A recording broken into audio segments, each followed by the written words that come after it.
strong historical lane says Revelations may have been speaking in code about threats that were present or freshly remembered in the world for the first hearer. So, especially emperor persecution, like in tyranny. So, this is where Nero comes in because Nero becomes one of the clearest first century candidates when people ask who the beast in the number might be referring to.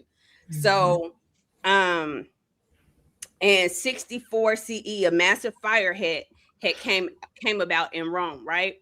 Now, during this time, like Nero comes up through some crazy stuff, and Nero is killing people, um, to include his mom, his ex-wife, and all this other type stuff. But also, people love Nero because Nero was also hanging around the people that were considered to be less than what the prostitutes were, right?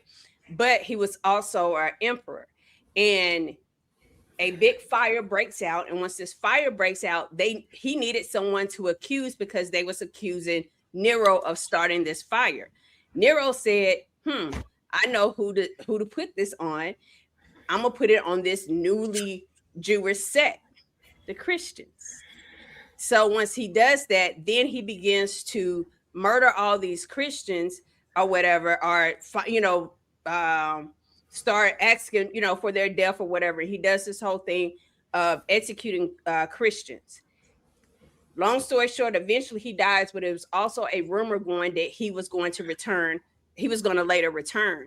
Even after that, a lot of people began to start saying that that they were Nero. Like later on in years, they came up and like, oh yeah, I have the spirit of Nero and stuff.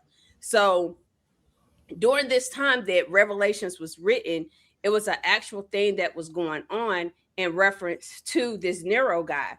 So Revelations 13:18 says, here is wisdom.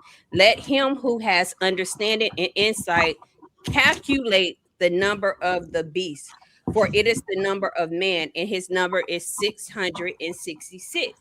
So for me, the key word here is calculate. So when he says calculate, this goes over to the gematria, the letter coding. And so once you calculate Nero Caesar's name, it is 666. 666. Yeah.